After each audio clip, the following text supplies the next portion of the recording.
পুজোর মুখে ক্ষোভের সঞ্চার হলো মালদা শহরের অন্যতম 14টি পুজো উদ্যোক্তাদের মধ্যে।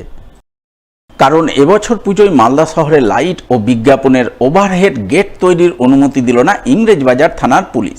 শনিবার মালদা শহরের 14টি পুজো কমিটির ক্লাব সম্পাদক ও সভাপতিদের ডেকে এমনটাই নির্দেশের কথা জানান দিলেন ইংরেজবাজার থানার আইসি।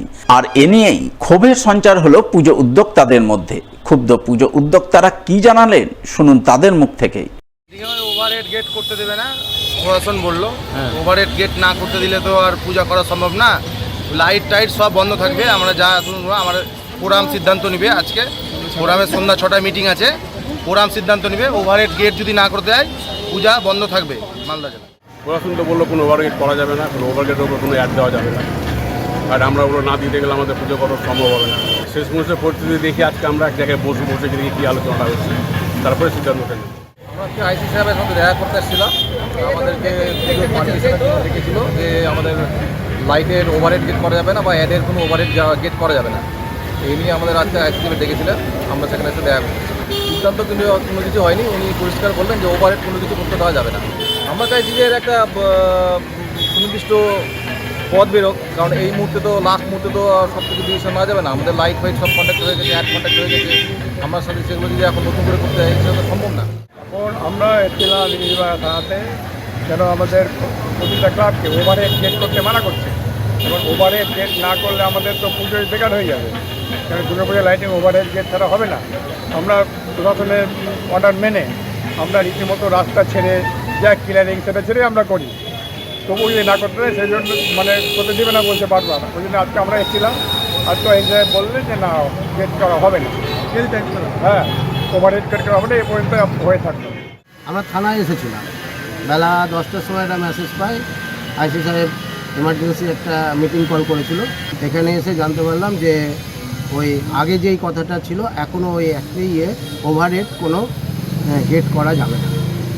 তো আমরাও আইসি সাহেবকে রিকোয়েস্ট করেছি এবং ঊর্ধ্বতন কর্তৃপক্ষকেও জানাবো যে এই মুহূর্তে আমাদের পক্ষে সম্ভব নয়।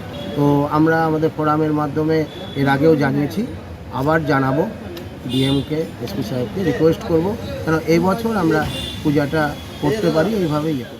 আজকে আমরা আইসি সাহেব আমাদের হঠাৎ করে ফোন জানিয়েছিল, নোটিশ দিয়েছিল, তার জন্য আমরা এসেছিলাম। এর আগেও আইসি সাহেবের আমাদের কথা হয়েছিল। আজকে আইসি সাহেব পরিষ্কার বলে দিল কোনো ওভারহেড গেট করতে দেবে না মালদা টাউনে, কোনো পুজো কমিটিকে বিজ্ঞাপনের কোনো গেট করতে দেবে না। এটা পরিষ্কার করে আইসি সাহেব আমাদের বলে দিল। আমরা আইসি সাহেবকে বললাম যে ওই গেট না করতে দিলে আমাদের লাইট না লাগানো হলে তাহলে ইংরেজবাজার টাউন তাহলে অন্ধকার থাকবে। আইসি সাহেব বললো যে গেট করা যাবে না, ওভারহেড গেট আমরা করতে দেবো না প্রশাসনিক লেভেলে।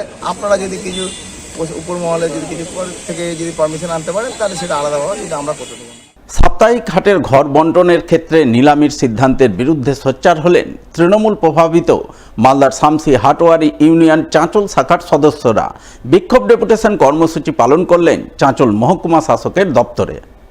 বিক্ষোভ ডেপুটেশন কর্মসূচির রূপায়ণে নেতৃত্ব দিলেন শামসি হাটওয়ারি ইউনিয়ন চাঁচল শাখার সভাপতি মানব ব্যানার্জি, সম্পাদক শফিকুল আলম, কার্যকরী সভাপতি দেবব্রত সিং সহ অন্যান্যরা। সংগঠন নেতৃত্বের অভিযোগ, চাঁচল সাপ্তাহিক হাটে বহু হাট ব্যবসায়ী দীর্ঘদিন ধরে হাট করে আসছেন। তাদের জন্য রাজ্য সরকার হাটে ঘর তৈরি করেছে, কিন্তু এখন সেই ঘর বন্টনের ক্ষেত্রে জেলা প্রশাসন নিলাম পদ্ধতি অনুসরণ করবে বলে নোটিশ দিয়েছে। আর এই নোটিশ দেওয়ার পরপরই এক শ্রেণীর দালাল চক্র বাইরের লোকজনকে হাটে ঘর পাইয়ে দেওয়ার নাম করে টাকা তুলতে শুরু করেছে, শাসক দলকে বদনাম করতে চাইছে।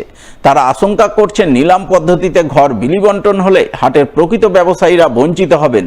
তাই নিলাম পদ্ধতি ছেড়ে প্রকৃত হাট ব্যবসায়ীদের ঘর দেওয়ার দাবিতে আজ তারা চাঁচল মহকুমা শাসককে ডেপুটেশন দিচ্ছেন। যে কিছু অসাধু চক্র, কিছু আমি জনপ্রতিনিধিও বলবো এবং কিছু আমি বলবো যে যারা নিজেদেরকে শাসক দলের লোক বলে পরিচয় দিচ্ছে বা শাসক দলের লোক হিসাবে পদাধিকারে আছে, তাদের কাছ থেকে মানুষের কাছ থেকে শুনতে পাচ্ছি তারা নাকি এই হাটে ঘর পাইয়ে দিবে বলে, যারা হাট করে না বাইরের লোক তাদের কাছ থেকে টাকা নিচ্ছে। এটার বিরুদ্ধে আমাদের প্রতিবাদ, যে যারা হাট করে তাদেরকে হাট দেওয়া হোক, হাটের ঘর দেওয়া হোক, বাইরের লোককে কেন হাটে ঘর দেওয়া হোক। আমরা লক্ষ্য করলাম হঠাৎ করে যে একটা নোটিশ ছেড়েছেন মার্কেটিংয়ের সেক্রেটারি এবং এর মাথার উপরে আছেন ডিস্ট্রিক্ট ম্যাজিস্ট্রেট চেয়ারম্যান। নোটিশটা কি লিখেছে যে মার্কেটিংয়ে ঘর দেওয়া হবে, নিলাম হবে, সেই জন্য আপনারা অ্যাপ্লাই করুন। আমার বক্তব্য হচ্ছে যেখানে হাটে যারা আছে তারা হাট পাবে। তোমরা নাম লিখে নিয়ে গিয়েছো, তো তাহলে তোমরা যখন নাম লিখে নিয়ে গিয়েছো তাহলে নিলামের কি প্রশ্ন আসছে? এবার ঠিক এই সুযোগ নিয়ে আবার কিছু দালাল, কিছু ফোরেবাজ মাঝখানে ঢুকে পড়েছে। এসডিও সাহেবের কাছে এসছি এবং আমরা সেক্রেটারির সঙ্গে কথা বলবো। না, আমরা মনে করছি এর পিছনে কোনো একটা ভারী চক্রান্ত বা কোনো একটা ভুল বার্তা যাওয়ার চেষ্টা করা হচ্ছে। আমরা চাইছি যারা হাটওয়ারি তাদেরকে ঘর দেবে।